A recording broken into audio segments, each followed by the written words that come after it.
Yo, yo, yo, yo, yo, yo, yo, yo, yo, yo, yo, yo, yo, yo, yo, yo, yo. What's up? What's going down? What's happening? What's popping? How we doing? How we feeling? We in this thing. We are in this thing, man. What's going on? We are here on a Sunday night, man. A little pop-up show for a Sunday night for you, man. Few things that I want to talk about, a few things that I want to discuss. First and foremost, welcome in. Hope everybody is doing well. There's a lot of NFL news cracking, y'all. So we're gonna go ahead and jump right to it. Like I said, don't intend to be here very, very long, but had to come in and just talk a little bit about what's going on in the NFL. So there's some things on the itinerary that we are going to discuss. Again, we are here on a Sunday night. What's going on? Y'all let me know how y'all doing, how y'all feeling. This was a very peculiar Sunday for me because nobody told me daylight savings was started today. You know what I'm saying? I had somewhere to be at like 5:30 today. Got dressed, got in my car, looked at my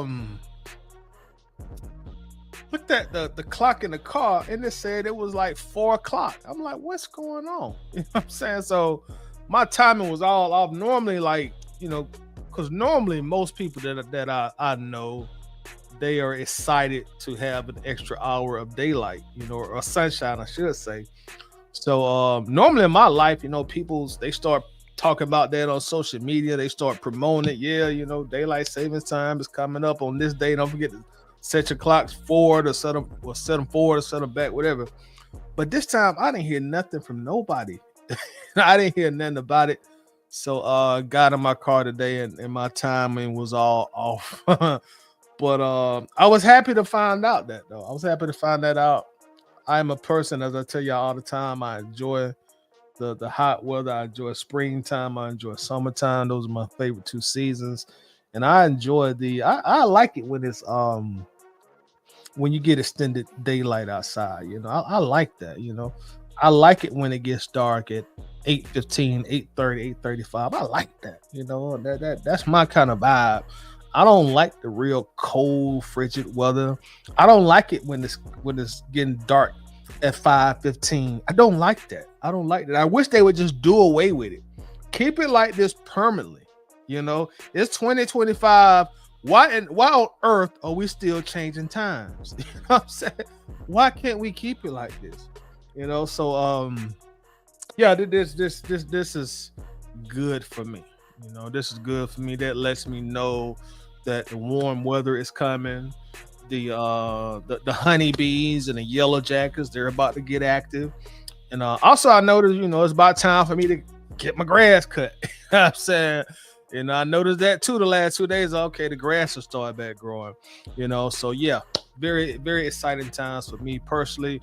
As I logged on to StreamYard, which is what I used to stream, there's a lot of different things going on that I guess I'm gonna have to get used to and adapt to. Y'all don't see it right now, but I see it. Anybody else use StreamYard? I'm sure you have seen it or you will see it.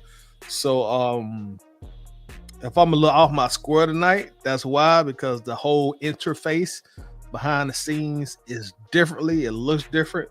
So we're gonna have to just get used to it and figure this out. But yeah, we're in this thing, man. NFL, there's a lot of moves being made, a lot of moves being made in the NFL that we got to talk about. Since the last time I've been on live, which I think was last week sometime, there was some breaking news about Kirk Cousins meeting with Arthur Blank, so we got to talk about that as well. But before we get into it, let's hop in the chat real quick. What's going on with you, Lisa? How you doing? Hope you having a good night. Says, hey, Toddy, just here to say, Cousins, get off my team. I'm with you on that, Lisa. Me and you are thinking just alike. The sooner the better for me. I don't know if he's gonna leave here via trade or they're gonna release him. That March 17th deadline date is coming up very soon. Though we're about, what's today, the 9th? Well, it's almost the 10th in like 35 minutes. But we're a week away from them having to make a decision on his roster bonus, which is $10 million. So I think we'll know something fairly soon. Don't be surprised how this news is breaking at a neck breaking pace the last 12 hours or so. We may hear something Monday or Tuesday about Kirk Cousins. So, we're going to have to keep ourselves glued to our notifications on our phone. We got MVN 1978. What's going on? We made a bad choice on Kirk, and choices have consequences. Let's take the L, move on to build around my competitors. I could not agree with you more. That was a bad choice, and I got to raise my hand. And I was definitely when the move when we initially signed him, I was definitely coming on here campaigning, saying that was a good move, that was a good acquisition, that was a good free agent signing. I was campaigning for MVM, you know what I'm saying? So I got to stand guilty as charged. I was definitely one of the people that taught Falcons football on social media, telling y'all that was a good move. It was a good thing to do. Kirk Cousins fit in perfectly with the offense. We wanted to throw the ball more. Zach Robinson, that's the kind of quarterback that he described that he was looking for. So, I was definitely one of those guys, and you know what? I was absolutely fucking wrong. God, I was wrong. I need to just dedicate a show to bang on myself for that, because I was absolutely wrong. Man, in hindsight, that was such a terrible decision to make. And also props and shout out to everybody who had an opposing opinion on that also, because there was a numerous amount of people that were telling me, hey, man, that's a bad decision. Why we signing this old 35, 36-year-old quarterback with only, and everybody kept telling me, Tyler, this dude only got one playoff win. He coming off Achilles surgery, season-ending injury, and we're going to get this man $100 million. People kept telling me, man, it's a dumb decision. The Falcons being the Falcons, and there was a lot of people, significant amount of people that were saying, we should have just signed for Justin Fields. We only had to pay him like $4 or $5 million, and I'm here to tell y'all people who had that opinion or that perspective, you were absolutely right. I was absolutely wrong. You were absolutely right. I was wrong as hell. And you guys who were on the get Justin Fields train, y'all were speaking correct English. Y'all were speaking the best English, because we could have traded probably a fifth rounder, which would eventually have been a conditional third rounder, even if it's a third rounder, a fourth rounder, and only paid Justin Fields about $4 or $5 million. And he could have won around the same amount of games that Kirk Cousins did, and we could have kept our $100 million guaranteed, and we could be out here shopping right now in free agency. We could have got Fields, put him in the offense with Bijan, Drake London, and Pitts and everybody. Of course he can't throw the ball as proficiently. As far as throwing the ball as a healthy Kirk Cousins, but still, Kurt only won 7 games here in 14 games, so Kurt basically was a 500 quarterback in Atlanta. And in hindsight, it's 2020, hindsight is 2020. But we would have been better off as a franchise today if we would have just went the Justin Fields route, traded for him and still drafted Michael Penix in the draft. We would have had a lot of money to spend right now. We'd have had a lot of money to spend next year and probably the following year also. But now we're in a predicament where we're budget shopping, But again, hindsight is 2020, But hey, I was wrong. I'm be the first person, if I'm the type of person that'll come up here and pat myself on the back and say, yeah, I've been saying that, I've been saying that. I said that already, pat myself on the back saying I was right on that. I'm also going to let y'all know when I was wrong, and I was wrong on the Kirk Cousins thing. That was a terrible move. That's going to go down in history. I'm going to say and I think I said this before, but I really think that's the worst free agent signing in the Atlanta Falcons history. I said it on Facebook, and then some people, they pointed out Ray Edwards. And to me, it's still Kirk Cousins. Now, granted, we got as far as production, we got more from Kirk in terms of production. But when I say the worst free agent signing, I'm looking at everything. I'm looking at the production, what it cost us, what we end up losing. You know, Ray Edwards, we only gave him like $11 million guaranteed. Now, granted, that was a little bit over 10 years ago, and the value of the dollar has changed, but it has not changed that much. It ain't changed that much. We're on the hook for really $100 million guaranteed to Kirk Cousins. And we are facing the consequences of that right now, which is why you don't see the Atlanta Falcons making a whole lot of moves now, like you see all these other teams do, because we ain't got the money for it at this point in time. You know, so I look at all that too. Like I look at the fact that look, we paid this guy $100 million, and we only got 14 games out of him. We only got 7 wins out of him. We didn't even get a playoff appearance with him, more or less a playoff victory. So in my opinion, hey, I get everybody that want to say Ray Evers, but when you look at the production, the contract, and we also lost a draft pick because of him for tampering. So you look at the cost of the player, what we got, what the team achieved, to me is easily Kirk Cousins is the worst free agent acquisition in Falcons history. I stand on that. But yeah, I was wrong about that, y'all. Oh man, I was so wrong about that. That was terrible. That was terrible. Boy, that was a terrible signing. Marlon in the building. What's going on with you, Marlon? Says, brother, Bird Gang chat fan, what's happening? What it do, man? Give Cousins his walking papers. Yes, sirree. Get him out of here ASAP. Please out of here. Keith Simmons in the house. What's going on with you, Keith? Appreciate you coming in, man. Hope everything going good with you. Daniel Berry Sports highlights in the building. What's going on with you, Daniel? What's happening? What's popping? Lisa says it's safe to assume the Cousins usurp. I hope I said that right, Lisa. Fondo and Morris when he went to blank Wednesday, right? I don't know. I know from what was reported. Kirk Cousins asked for a meeting with Arthur Blank, which he was granted. And evidently Cousins let Blank know that he wanted to move on. He wanted to go to a team where he can perceivably start. And that was pretty much the gist of what I seen that was reported about this meeting. So, and let's jump into that. Kirk Cousins meets with Arthur Blank. He tells Arthur Blank he wants to get out of Atlanta. He wants to get out of Atlanta. Michael Penix is the guy. I'm not the guy. So send me somewhere where I can continue to play football. I want to continue to start. I think I'm still a starter in the league. Definitely was not surprised about that at all. Was not surprised about it at all. And from a competitive standpoint, I understand it. Kirk Cousins has been a starting quarterback a very, very, very long time.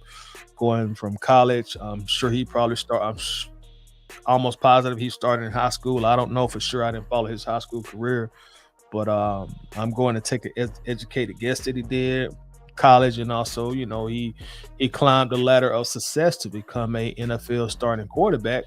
Along the way, he climbed the ladder of financial success as well to become one of the highest paid NFL quarterbacks of all time with only one playoff win. But with that said, when you're used to starting and the money is guaranteed, he's going to get that money whether he starts or whether he rides the bench. But as a competitor, you want to get out there and play.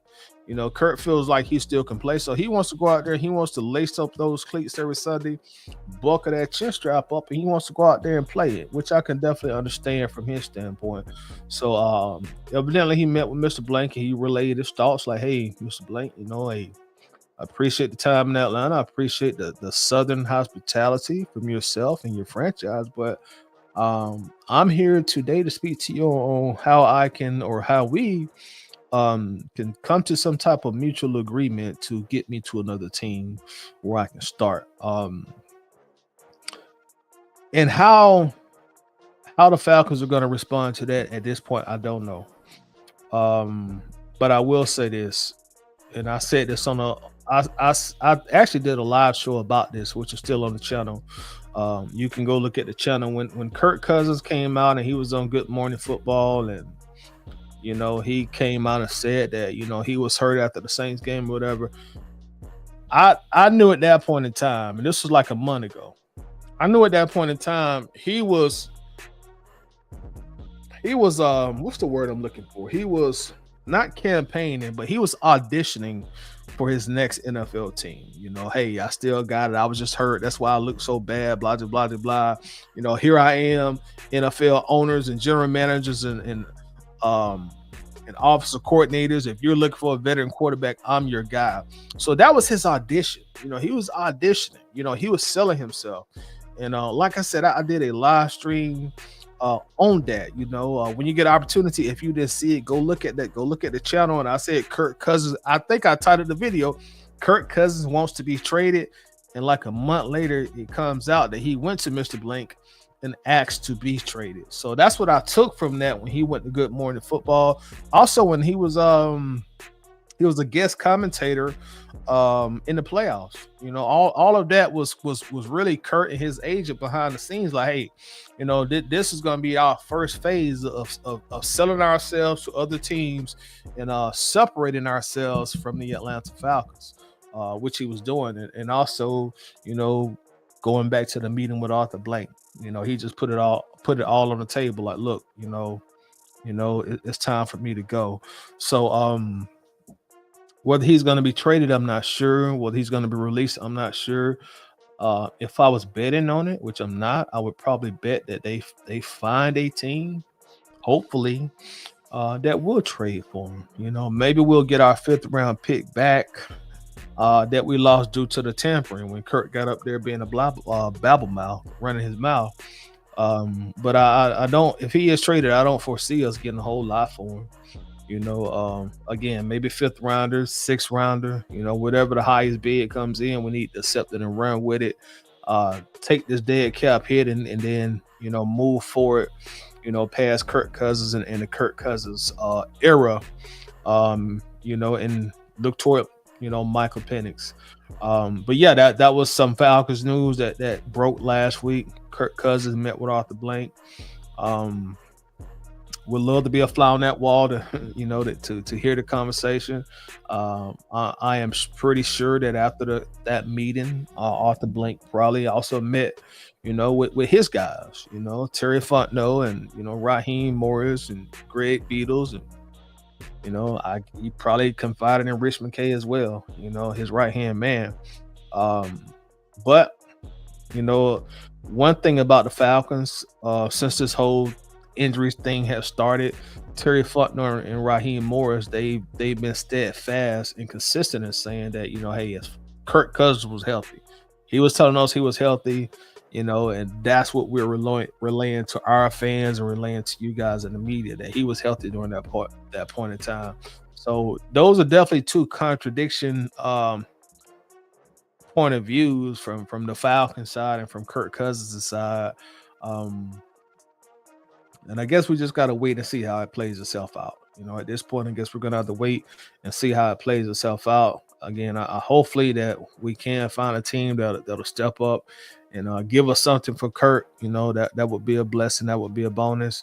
And then on the flip side, we still would have to go back out there and find another backup quarterback also. And of course, with our salary cap situation, we don't have a whole lot of money to give a backup quarterback, but hopefully Michael Penix will be that deal, and we won't need the backup quarterback, but that's what that's the latest, some of the latest the Falcons news.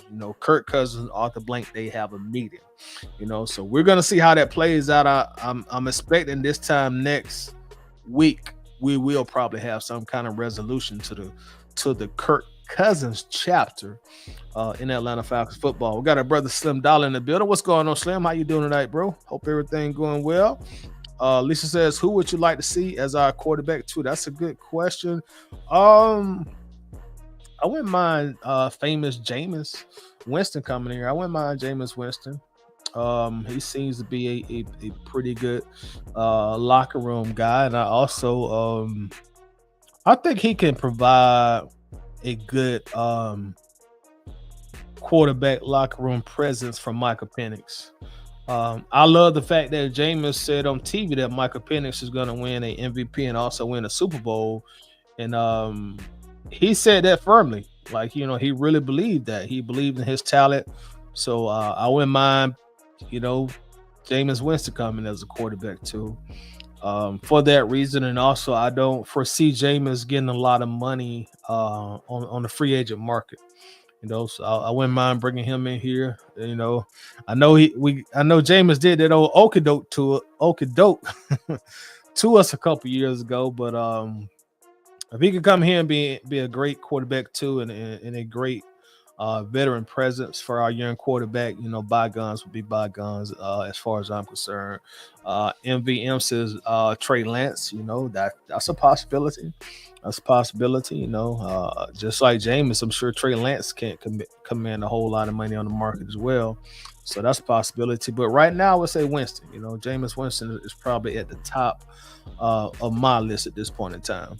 Lisa says, I was hearing that Blank wanted Cousins, so if that's true, this debacle was on him. If that is the case, you are right. This debacle is on him. I don't know if we're going to ever get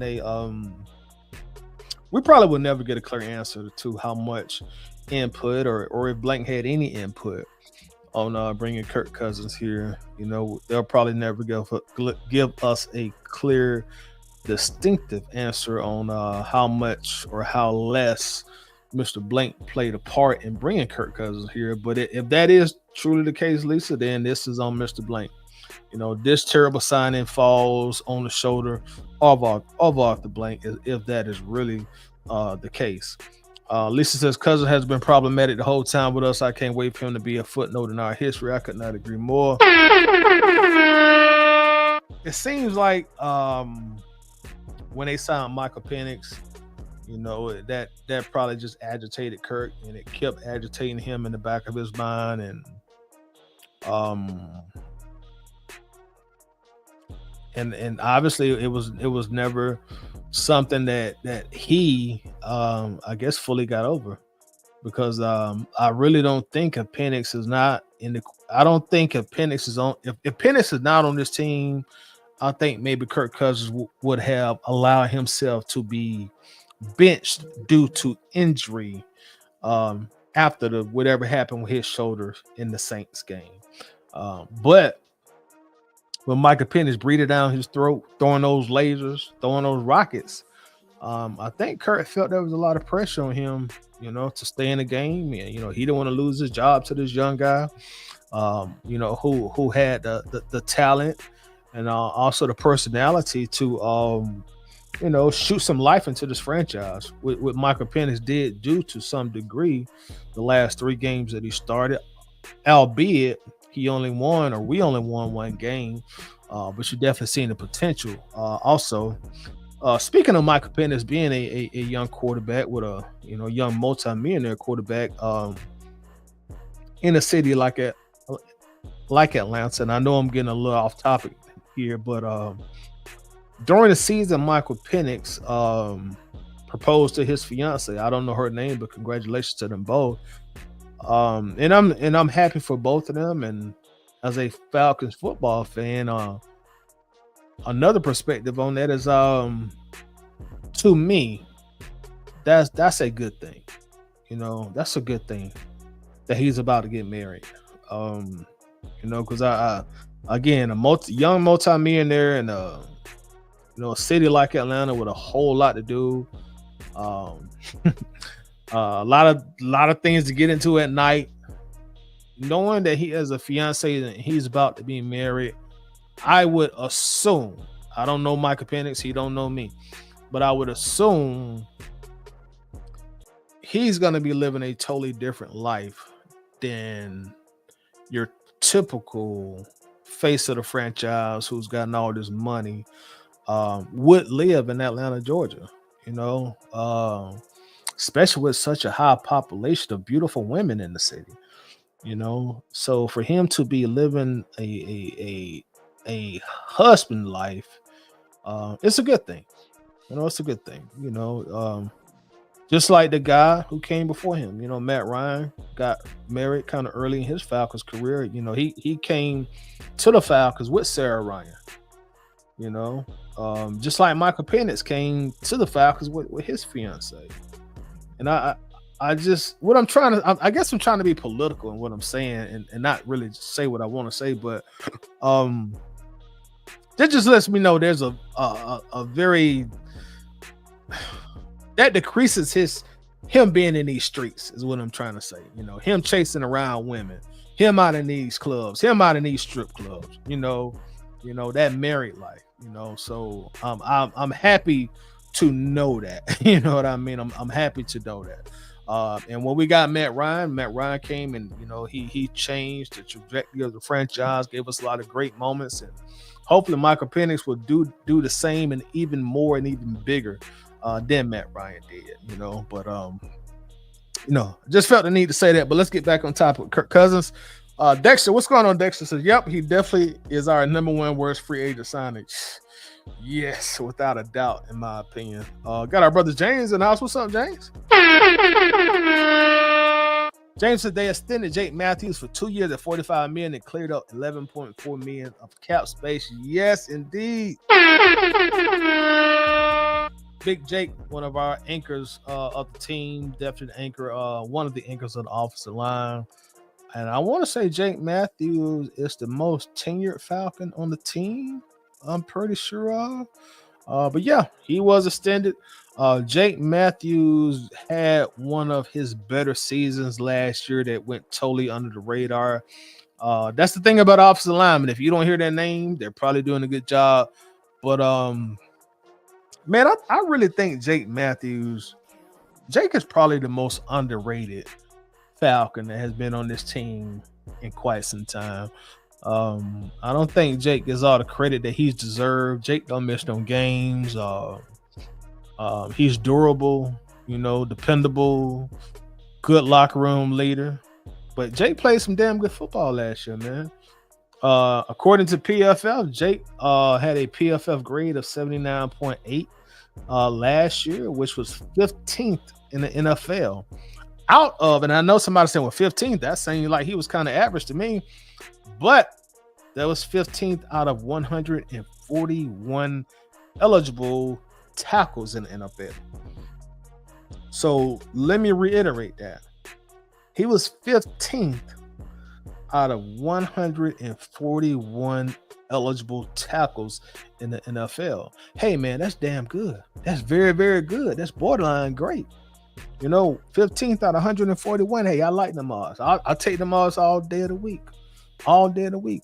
And he was certainly one of the best pass blocking tackles in the NFL. He had a PFF score of 85.4, which was 7th in the league out of the same amount of tackles. 141 tackles in the league. He only allowed 5 sacks. He did have 8 penalties, but I can live with that. We play 17 games. So that means every 2 games, Jake gonna get a penalty. Hey, I'm good with that. I can live with it. I can live with that. But Jake, a very, very good season last year. And if it fell under the radar, but I think that was a very good signing for Atlanta. I really do. Well, an extension for Atlanta. As James mentioned, it saved us $11 million and some change on the cap. I think right now with the Jake Matthews extension, we are about $7.3 million. We have about $7.3 million of available cap space at this point in time. And before the extension, I think we had negative $5.7 million of cap space. So just that one contract extension opened up $11 million plus of cap space, which we desperately needed. I do anticipate we're going to hear something on the Grady Jarrett front next week, along with David Onyemata. My personal prediction is David Onyemata will be released and Grady Jarrett will take a pay cut. That's my prediction. I'm going to put it out there.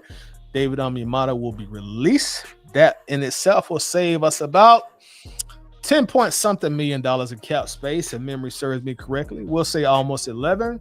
And if we can get Grady Jarrett to bring that cap number down, significantly, along with the David Onyemata release, that could give us $17-18 million more cap space. You also could restructure Jesse Bates. You also could go to Chris Lindstrom and restructure Chris Lindstrom.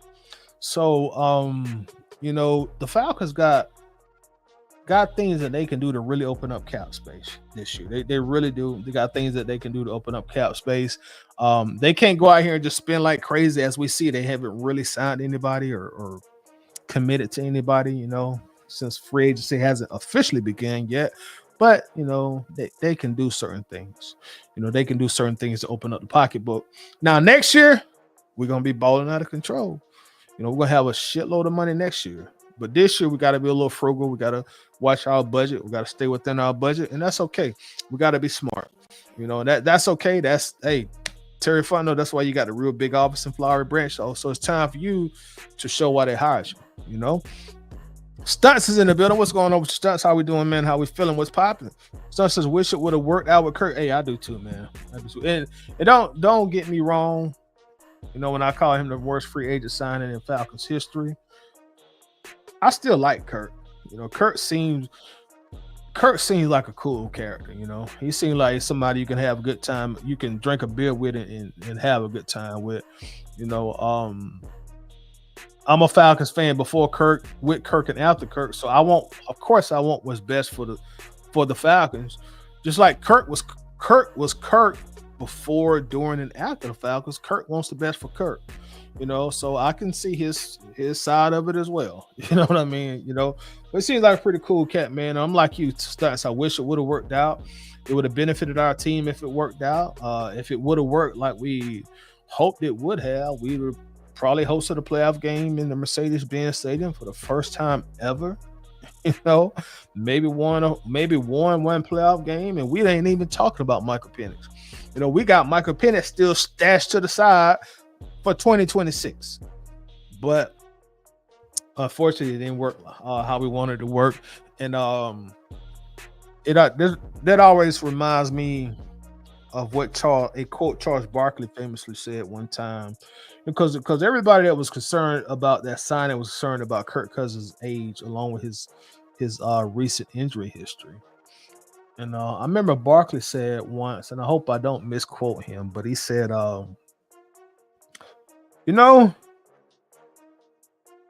when you get old, you get hurt. That's what happens when you get old as an athlete. You get hurt. When you get old, you get hurt. Kirk battled what he called a shoulder injury after the Saints game, and the year prior to that, before he came to Atlanta, he had the Achilles injury. So he's old. He's becoming a lot more injury prone at this point in his career. But all the best to Kirk Cousins. But the sooner the better that we can get him off this team. Still. Keith says, I think the Falcons are going to trade him before the season starts. Hopefully Grady will get extended soon. So Keith said he thinks the Falcons will trade Kirk Cousins, which I can definitely see happening. Again, I'm thinking of probably a fifth rounder. I really don't see how we can get anything better than that. If we do, man, we better take it and run with it and don't turn around. He also says he can see Grady getting extended soon. And that's also we're kind of on the same path of thinking, Keith, and that's kind of what I say when I think Grady will take a pay cut.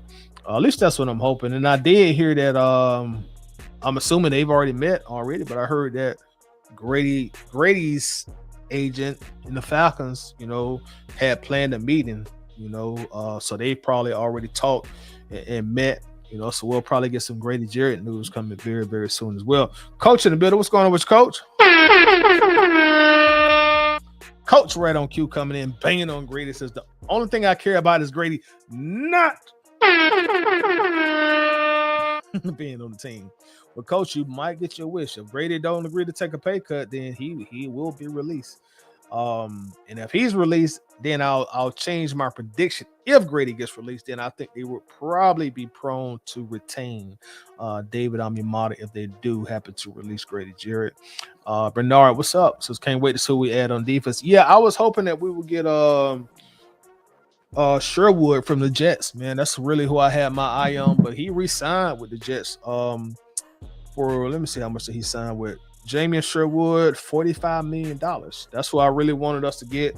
But Jets beat us to the punch. Got my dog 330 in the house. Yo. What's going on, 330? How we do tonight, brother?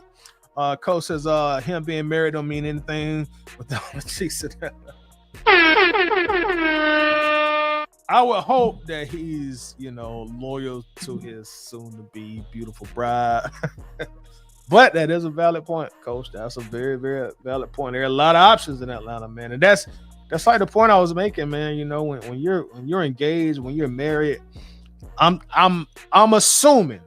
I don't know nobody. I don't know Penix, but I'm assuming you live a vastly different lifestyle than a multi-millionaire who's single and out here in the streets, running in these strip clubs, running in these, women or whatever.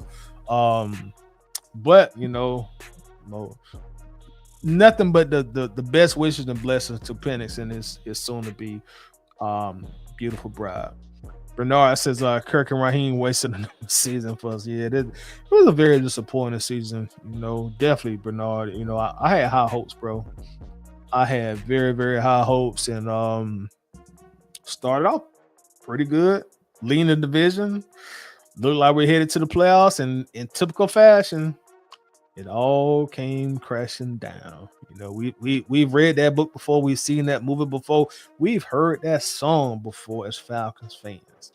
When it looks like it's gonna be good, and all of a sudden it just flatlines, that's what happened. Tanisha Higgins is in the building. What's going on, Tanisha? She said, "Good evening, Bird Gang. I'm new to the channel. Oh, welcome aboard." Y'all make sure to make Tanisha feel at home. I want to thank you for coming in as a new member to the channel. We do definitely appreciate that here on the Bird Gang. So it's good to be here. Good to have you here as well. Kirk is softer, so he does need to restructure his contract and get the stepping. Like Mario used to say when he used to kick people out of his house, get to stepping. Yeah, I'm with you there, Tanisha. I'm just ready to get over this Kirk Cousins part of the Falcons history, or whatever you want to call it. I'm just ready to turn the page on Kirk Cousins, in other words. Bernard says Penix looks promising with a very strong arm. Yeah, man, he got a cannon. He looks very, very promising, man. They talk very highly on Penix on Twitter too. Not just Falcons Twitter either. Like just people who are not Falcons fans, when they break down tape, they speak very, very highly of Michael Penix. In fact, there was a viral video going around these last couple of days of Michael Penix highlights in Atlanta, and they were like, this is why Atlanta is excited about the future with Michael Penix Jr. Look at this kid, So hopefully Penix, brings us a Lombardi to Atlanta, and in this this misery of being one of, I think, about 9 or 10 teams in the NFL that are yet to win a Super Bowl, So we gonna see. Jonathan Rozier in the building. What's going on? So just saw that you were live. Didn't get a notification. What's good? What's happening? What's popping? Appreciate you coming through. Yeah. For whatever reason, YouTube don't always send out notifications every time. But if one thing that you can do to ensure to increase your chances of getting a notification is make sure to hit the notification bell, which should be located next to the subscribe icon on the page. So if you're not already notified, make sure that you turn all notifications on, and that will increase your chances of you always being notified anytime we come live on the channel. T Terry in the house. What's going on, T Terry? What's going on, player partner? Ghost Peppers in this.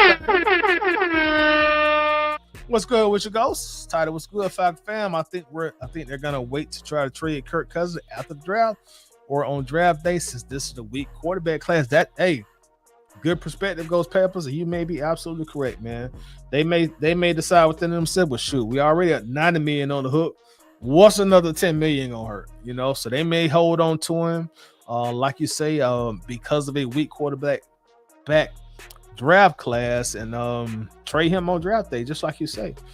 He may be a centerpiece of a big trade on draft day, so that's a great point that you make. And also with that point you're making, Ghost Peppers, this is going back to Michael Penix. Like, obviously Kirk Cousins didn't work out the way we envisioned that he would.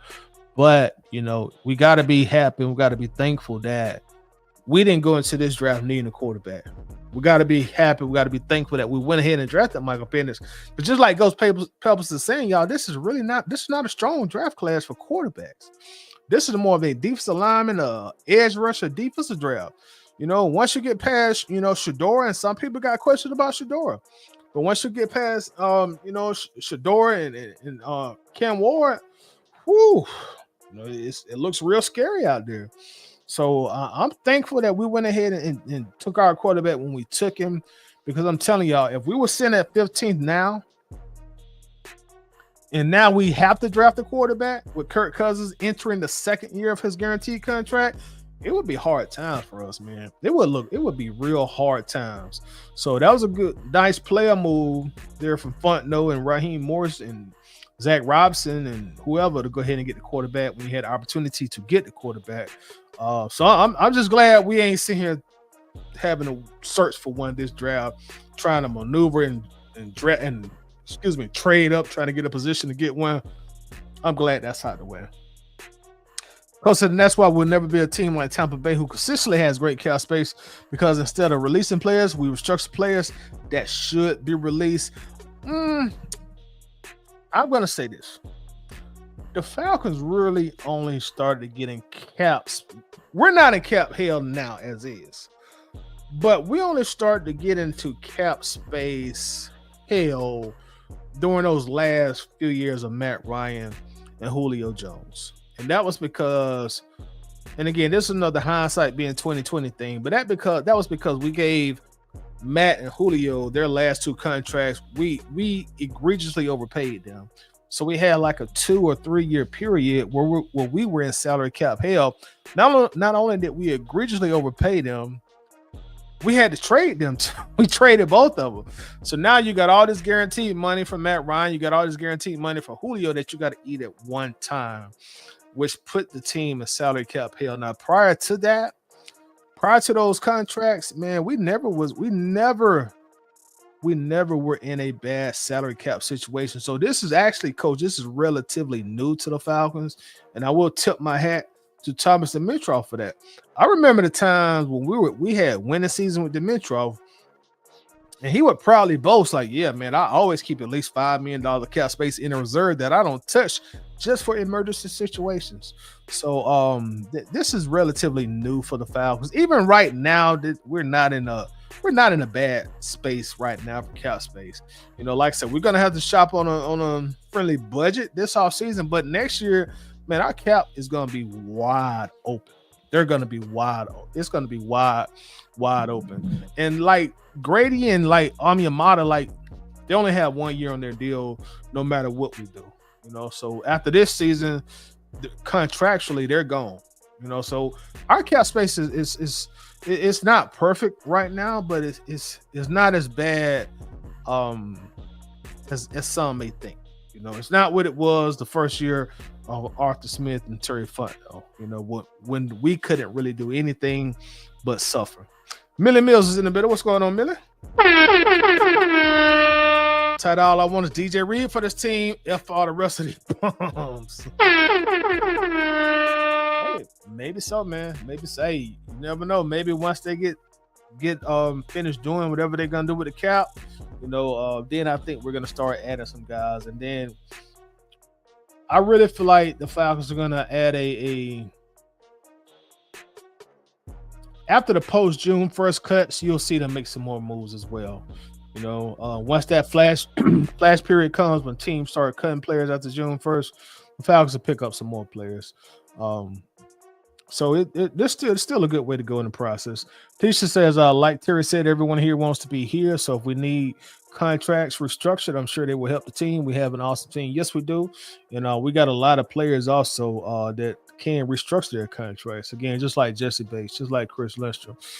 So we got some options, man. We got some options. Once we get to a period when the front office, Terry Fontenot, works his magic, the cap will open itself up. it's definitely going to open itself up. And signing Jake Matthews to his contract extension was just the first step of opening the cap up. You probably, just by restructuring Jesse Bates and also Chris Lindstrom, that's probably going to give you close to $20 more million of cap space. So there's a lot of things that we can do here. These Tanisha Penny from Dade. I'm from Florida. Oh, Dade County. I didn't know that. Shout out to Dade. Also, shout out to Florida as well, too. Trust me, there are lots of Chiefs there, too. I know for sure. I used to live in Tampa for a short period of time. There's a lot of Chiefs in Tampa. South Florida, man, that's a whole nother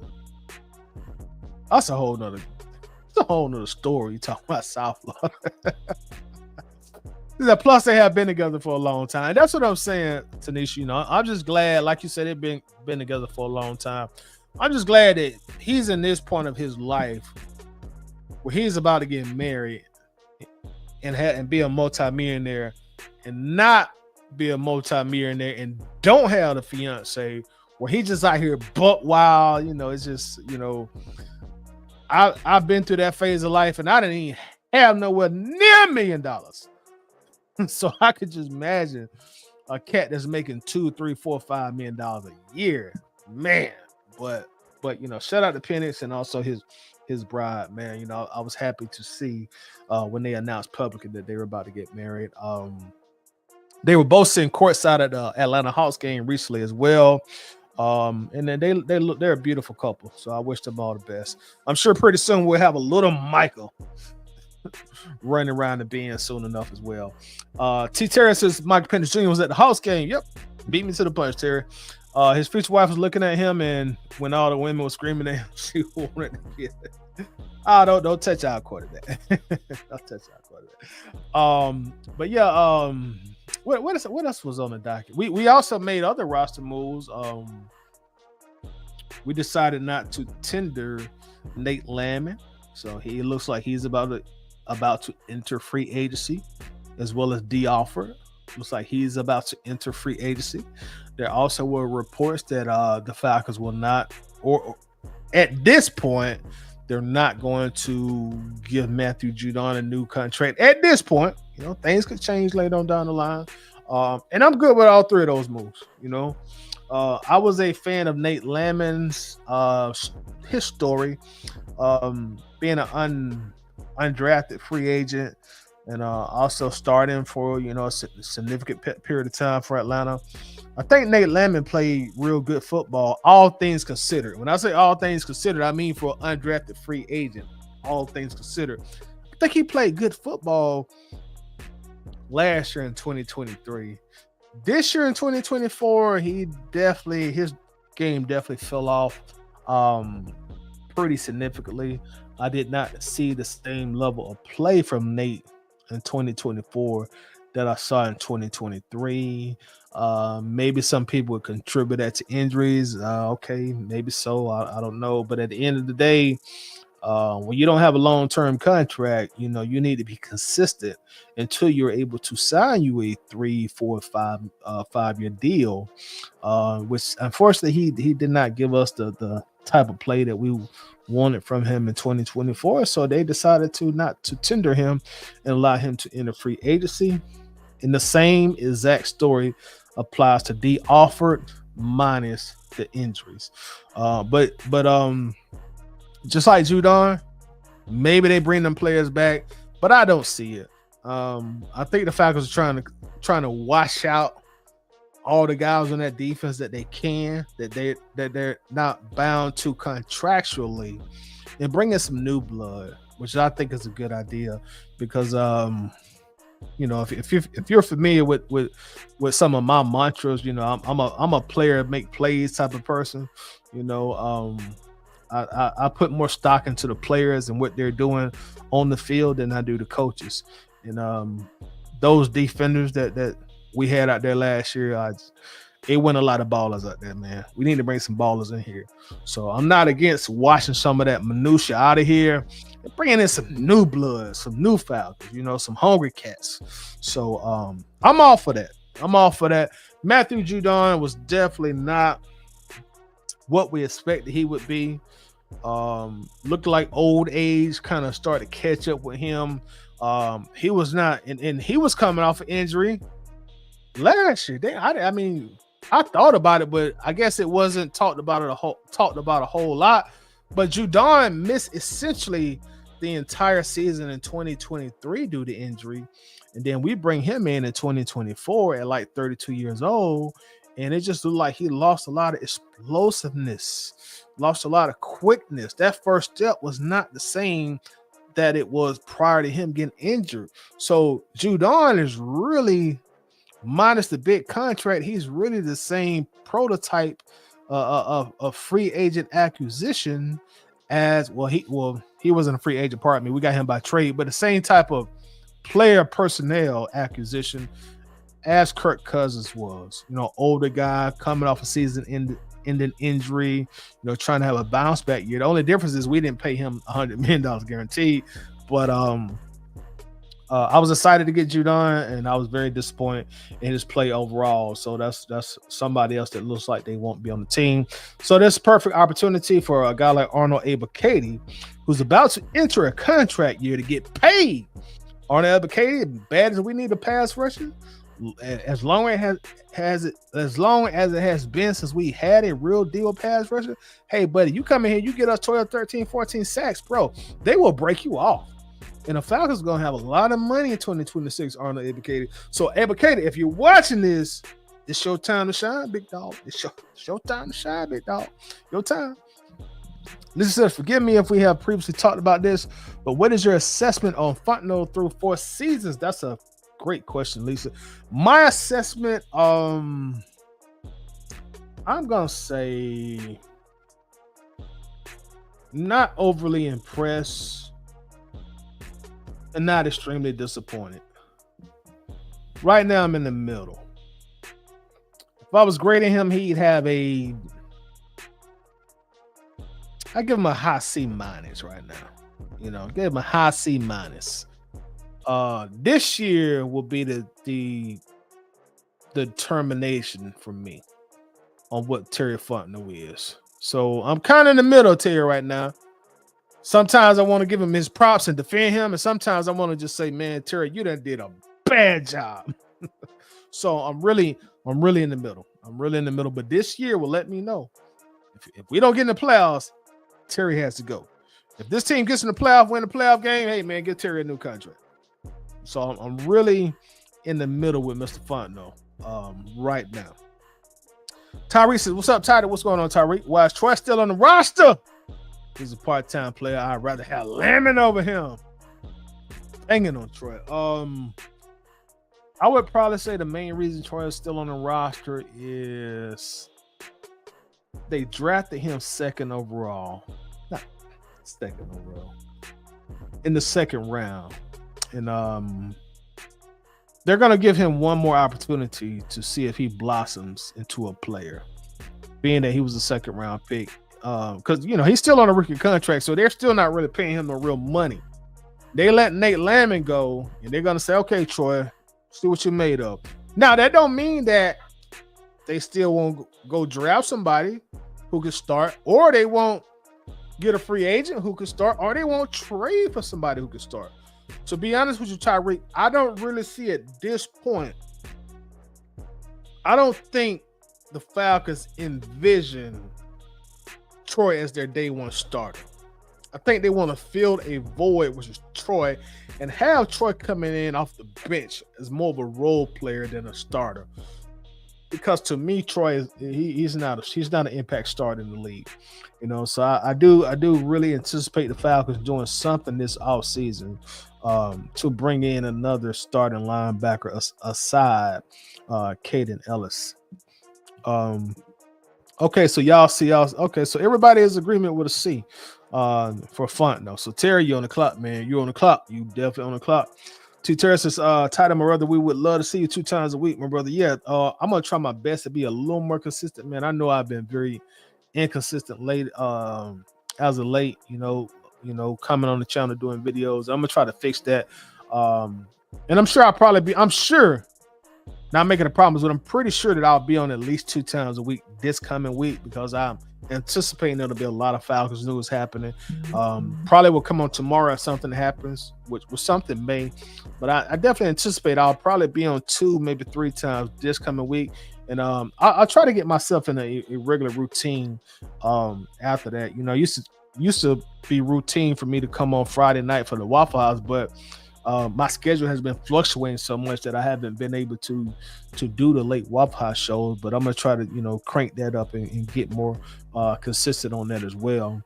Also, what other news that we have? There have been a lot of movement in the league. These last 24 to 48 hours, a lot of guys who that we had talked about on possibly the Falcons bringing in, and just a lot of movement. We saw Myles Garrett sign a humongous contract extension with the Cleveland Browns, and this is a guy who came out and said he wanted to be traded, which is funny to me. But he signed a record-breaking contract, averaging $40 million per year, $124 million fully guaranteed with the Browns. And these last few months, he's been saying that he wanted to be traded. Also, another pass rusher, Max Crosby. He just signed a new deal. Well, not a new deal, but a contract extension to stay with the Raiders. They gave him like $107 million. And I think he got about $63 million of guaranteed money. And I want to touch on that real quick, even though that's not Falcons news, directly. But those are guys that, we talked about loosely here in the Falcons hemisphere. Though the Max Crosby situation, well, more specifically the Myles Garrett situation, those are perfect examples of things are not always what they seem. Myles made it seem like he was unhappy in Cleveland. He wanted to be traded, blah, blah, blah, blah. Then there were some rumors starting to leak out about Max Crosby wanted to be traded from the Raiders. Y'all remember during the season, all these rumors came out, and like I say, Myles Garrett took it 2 steps further when him and his agent or his team, they publicly asked for a trade. Things are not always what they seem. Let me repeat that. Things are not always what they seem. Now, I'm going to say this, and then I'm going to go into my spiel. Max Crosby, Myles Garrett. We like to use the term generational. That has become like a hot topic term in sports now, especially with football.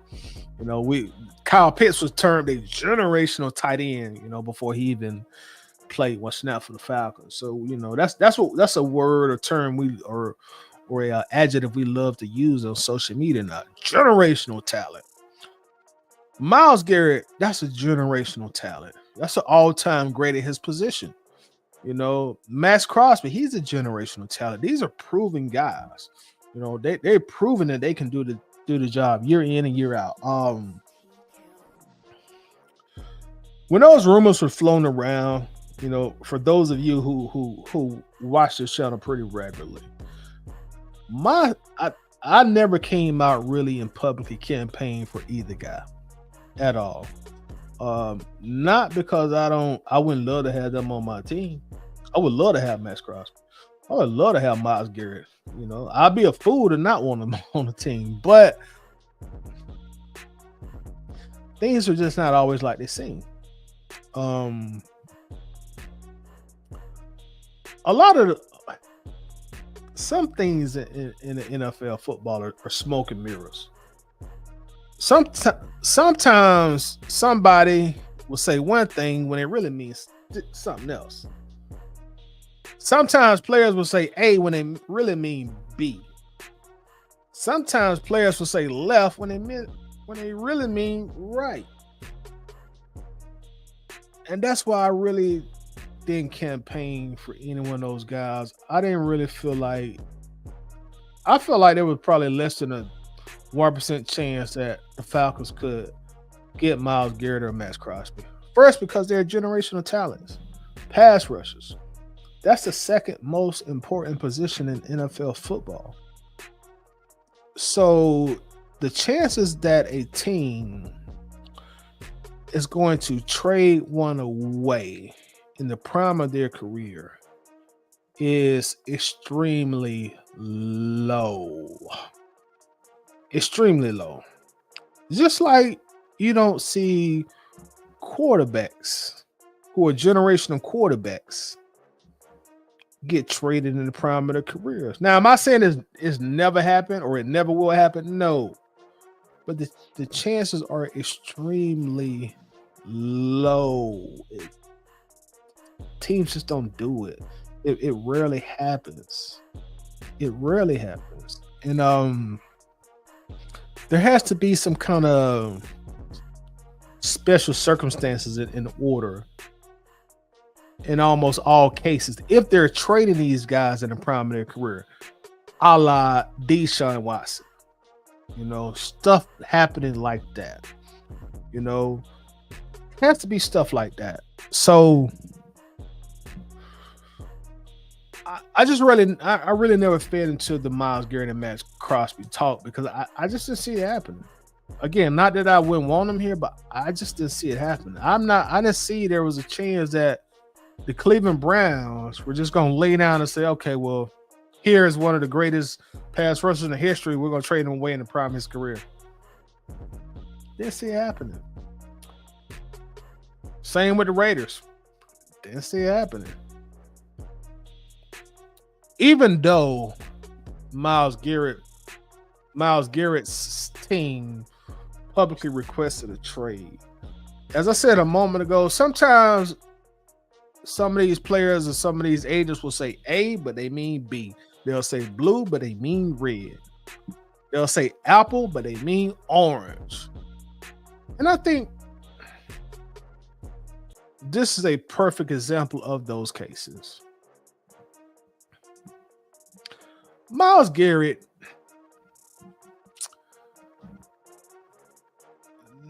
did Myles Garrett really want to get traded? Maybe. But what Myles Garrett really wanted was a new contract. That's what he really wanted. So, again, I'm going to say A, but I mean B. And if it takes me applying this kind of pressure to get what I really want, I don't really want to be traded. I really want a new contract. I'm saying left, but I mean right. I really want a new deal. My guaranteed money is almost up on this deal. I need to re-up. Same with Max Crosby. So a lot of times, that's what happens. Same thing with DK Metcalf. Another player that I wouldn't like. Nah, no. Metcalf requested a trade. Y'all see how quick all this happened? You see how quick all this stuff happened? He requested a trade, and all of a sudden he get traded, and he just magically get $150 million deal, just like that. What I'm probably sure happened behind the scenes is Metcalf went to his team first, his agent. We want some more money. This is what he make. This is age, but this is what we want. We want some more money, and this how much we want guaranteed. That's what we want. And I'm guessing they said, no, we can't do that. We can't do it. We won't do it. We ain't gonna do it. Well, we want to be traded. All right, we will give you actual permission to seek out a trade partner. The team probably told them, okay, if this was y'all letting y'all ain't moving, it makes sense for us to separate. Now, if Seattle would have gave Metcalf what he wanted when they first asked, he never demands a trade. He said A to us, but he told the team B in the meeting, or his agent did. He didn't really want to be traded. He wanted more money. That's what it was all. That's what it all boiled down to. It was money. So when they went and go move and like, oh no, we ain't doing that, bro. Like, now we can't do that right now. We holler at us in about 2 years, we might could do something for you if you can keep the same level of play up. No, we ain't, we can't do it. All right, well, we would like a trade. Okay, well, see, we'll let you go. Your agent can go out there and talk to some teams, and hey, man, this what we want in return. And if we can get this kind of compensation back in return via trade, we'll let you go. And boom, one day, Metcalf demands a trade. 2 days later, traded, contract already ready. New contract already ready. So a lot of the business, well, I ain't gonna say a lot. Sometimes, in some cases, some instances, a lot of the stuff that we get as fans that gets regurgitated to us in the media is smoke and mirrors. A lot of times these cats don't want to get traded. They just want to get paid. They don't get traded. They just want to get paid. We kind of went through it with Julio. Before Julio ultimately finally did get traded, Julio and his team, his agent, they were having the same meeting with the Falcons. Hey, big dog. Yeah, I know I just got a new contract 2 years ago. But this coming season, last year, the guaranteed money, I'm still the top wide receiver in the league, bro. I'm still the best player on this team. I need some more money. Either you can give me a new contract, I'm going to become a disgruntled wide receiver, which Julio started to become a little bit. We all know he flushed all the stuff off his social media. Long story short, I'm not going to go down that road again, but he got a new contract, and that's what happens a lot of times. So like these Metcalf and Myles Garrett and Max Crosby, man, especially the pass rushers, bro. Teams they don't just let those players go. If they do, if Myles Garrett would have got traded, man, you'd have had to sell your whole franchise to get Myles Garrett. Same with Max Crosby, boy, you'd have had to sell your whole franchise to get Max Crosby. And then not only that, see, and this is the other thing. Not only would you had to sell the farm to get him, you would have had before the deal is announced that they're traded to you. The Falcons, we'll just say the Falcons. If the Falcons were trading for Myles Garrett, okay, us and the Browns, okay, we're gonna do a trade. Bam. Okay, we're gonna give y'all some first round picks, Kyle Pitts, whatever. As part of that trade, you now got to agree to give me a new contract worth $130 million guaranteed.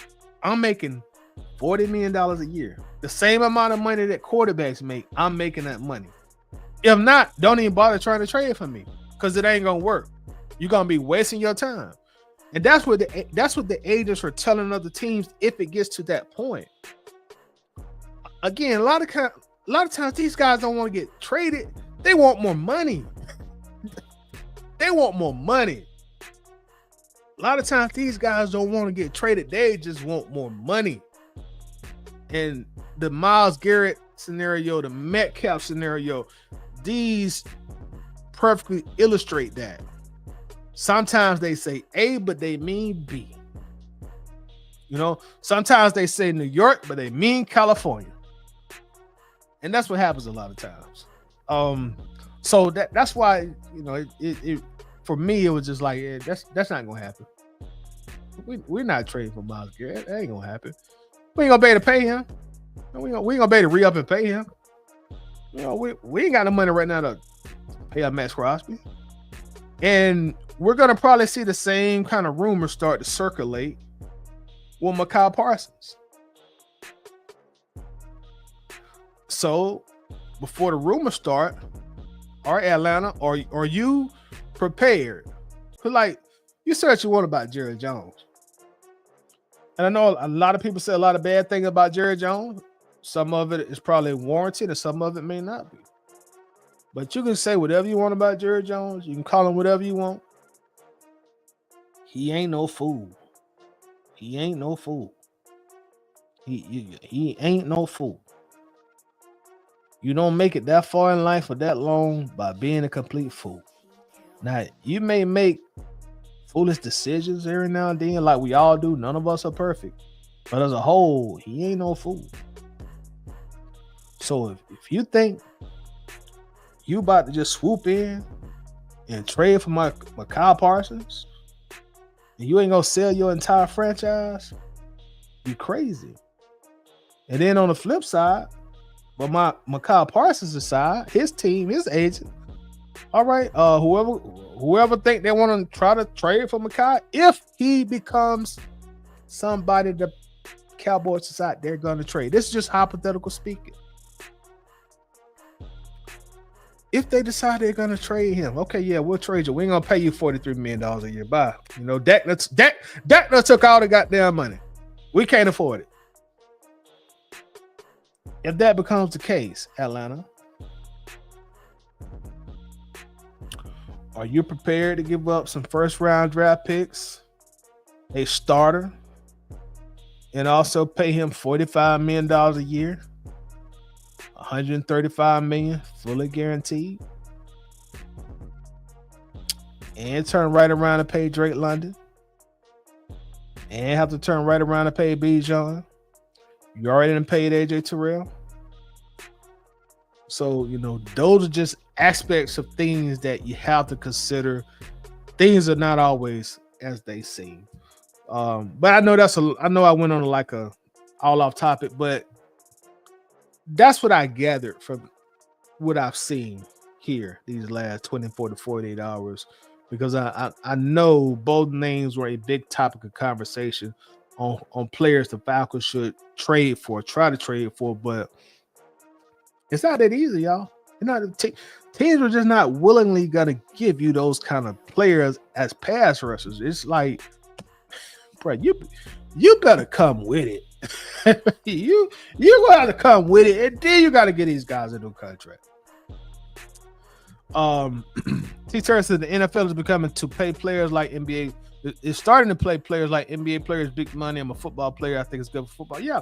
Hey man, when the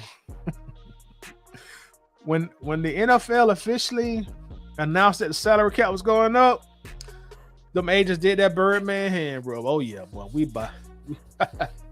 how that song go? We about to go to Pound Town. Boy, we about to get it in, boy. Whoa. We about to get it in. And that's what happened. They got it. These deals these teams been giving up, these last 24, 48 hours, boy, it's been crazy. Tyrese is trading back is the best option. We can fill some gaps on defense. If the scouting team failed this draft, that's a possibility. They may trade back. I think we got 4 draft picks, I think. So they may try to trade back and get an extra draft pick or 2, man, and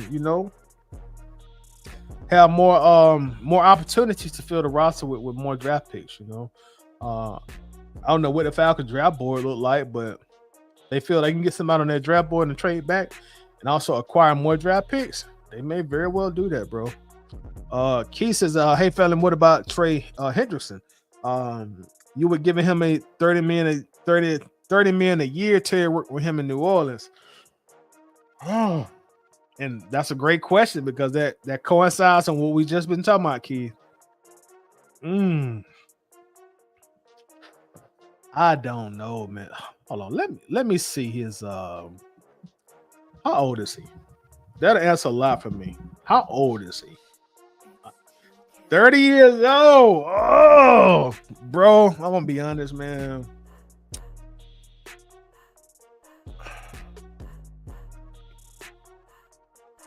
$30 million a year for $30 million a year that we have to trade for, and a new contract.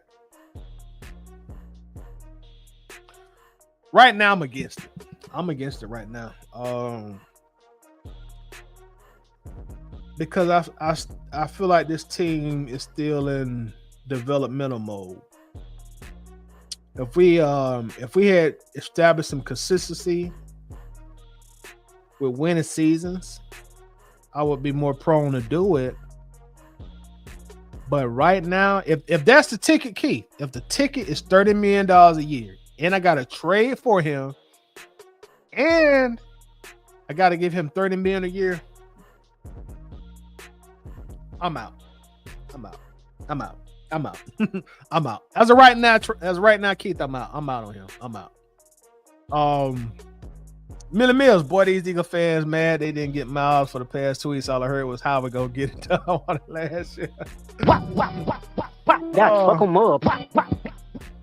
Yeah, man. And again, hey, Miles didn't really want to get traded. Miles wanted to get paid, and they paid him. And he happy as he could be right now.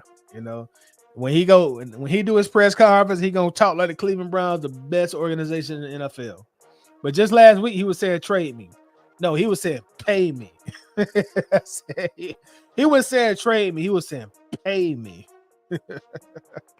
What's going on with the CJ?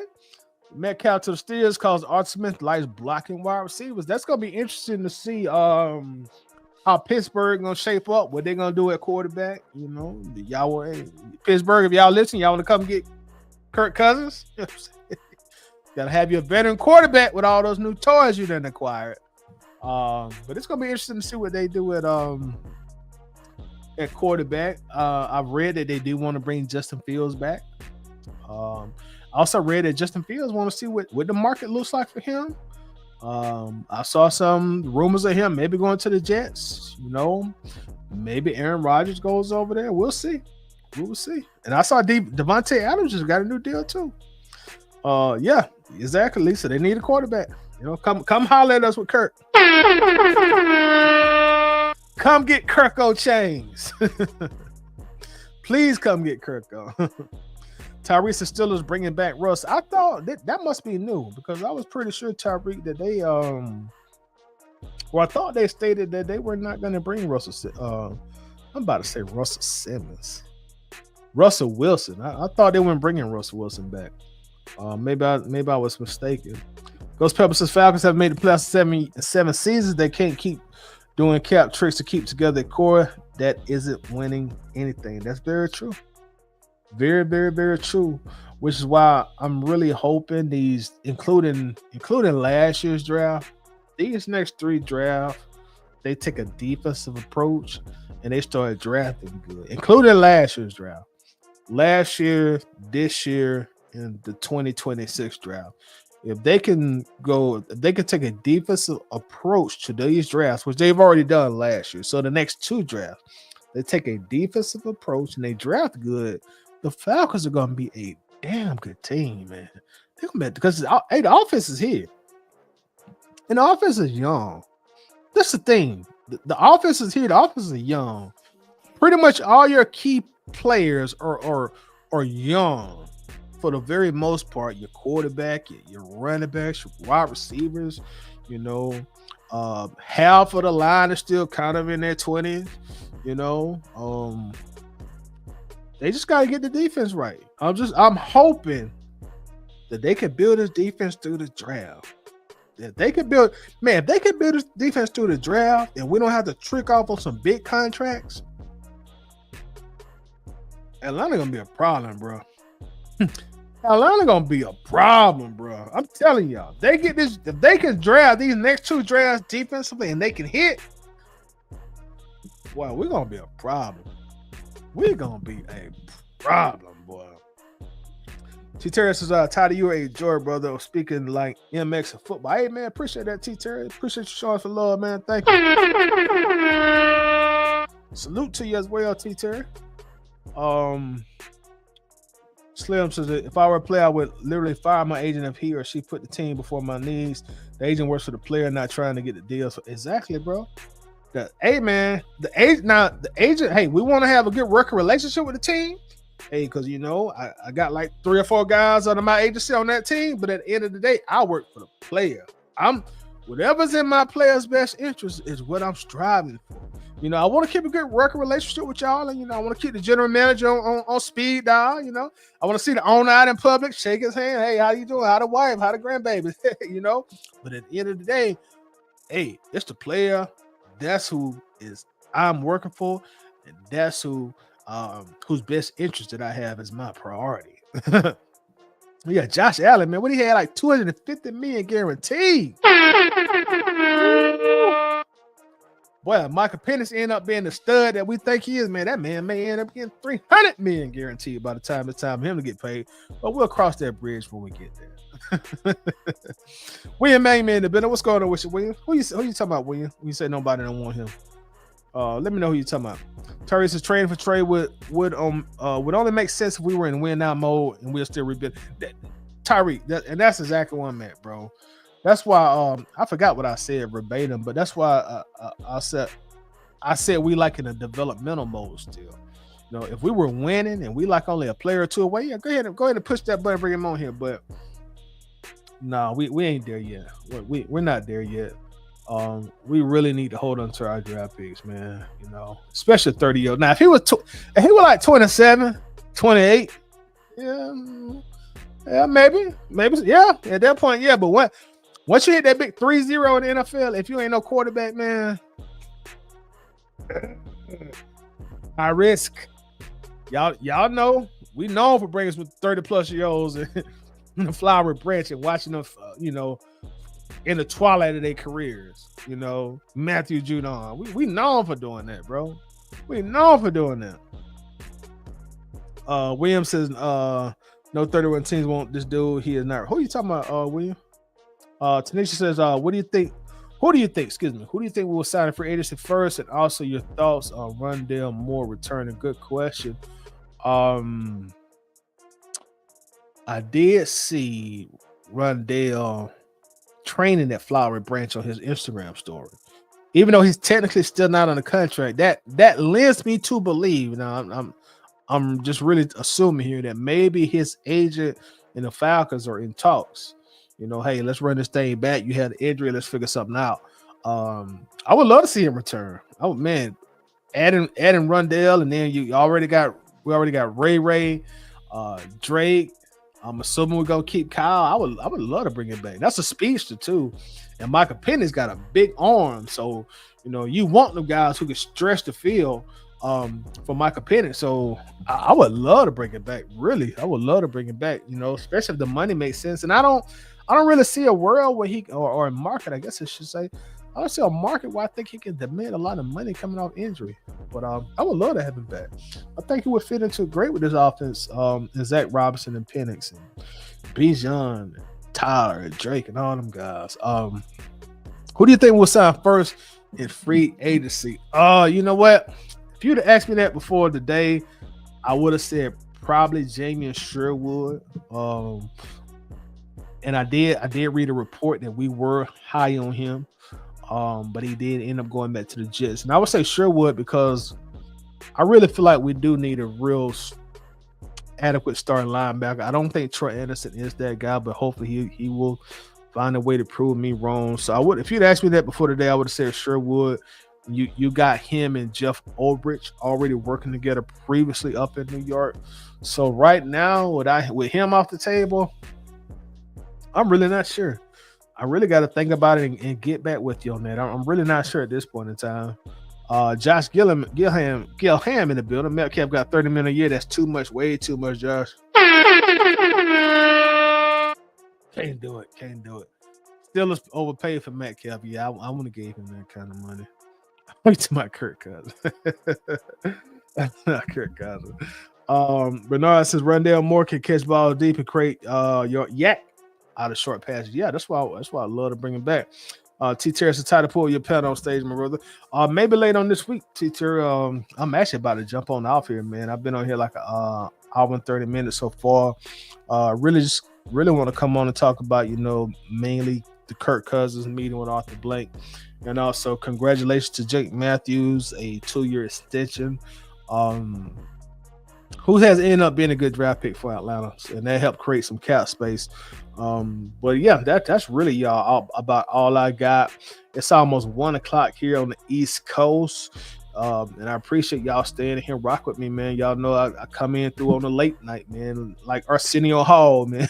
I'm saying the late night guy. I'm gonna try to start doing some shows at normal people, normal hours, normal hours. I got to try to figure out a way to fit some shows in the daytime, like 6 in the p.m. or something like that.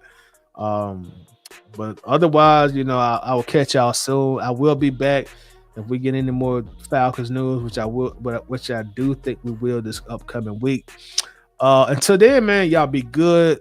Appreciate y'all, man. God bless. I'm out of here.